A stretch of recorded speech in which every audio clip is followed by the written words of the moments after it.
მოგესალმებით, მინდა მოგაწოდოთ ერთი ინფორმაცია, რომელიც შესაძლოა მნიშვნელოვანი იყოს ძალიან ბევრი გაშვილებული ადამიანის საძიებო საქმეში.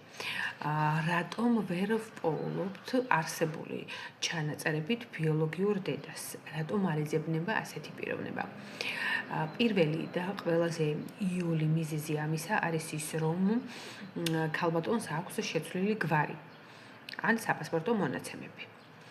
მეორე მიზეზი, რომელიც ამ დღეებში შემოგვივიდა ერთ-ერთი სანდო წყაროდან, არის ის, რომ სამშობიარო სახლებში ბავშვების გაყიდვაში ჩარეული სექტა, სხვა სახელს ვერ დავარქმევ ამათ, დაბალ ეშელონებს, ანუ მედდებს და სანიტრებს ავალებდნენ მოიყვანათ 5-6 ქალი, რომელიც რეგისტრირდებოდა მოპარული ბავშვების დედებად და რა თქმა უნდა ეს პიროვნებები იცვლებოდნენ.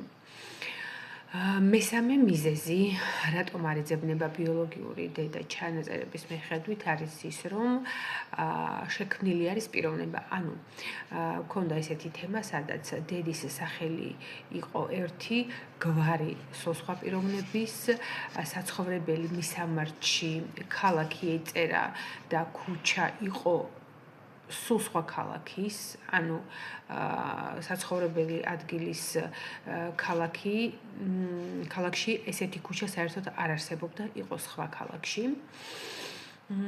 და რა თქმა უნდა, ეს იყო მოპარული ბავშვის თემა.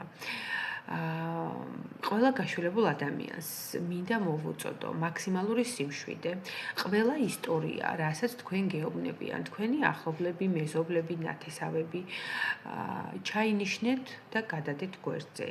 არ დაიჯეროთ, სანამ არ გახვალთ ბოლოში და რა თქმა უნდა, პირველ რიგში დაიტესტეთ და მიყევით მხოლოდ და მხოლოდ ნამდვილ ჭეშმარიტ სიმართლის გზას დნმ ტესტის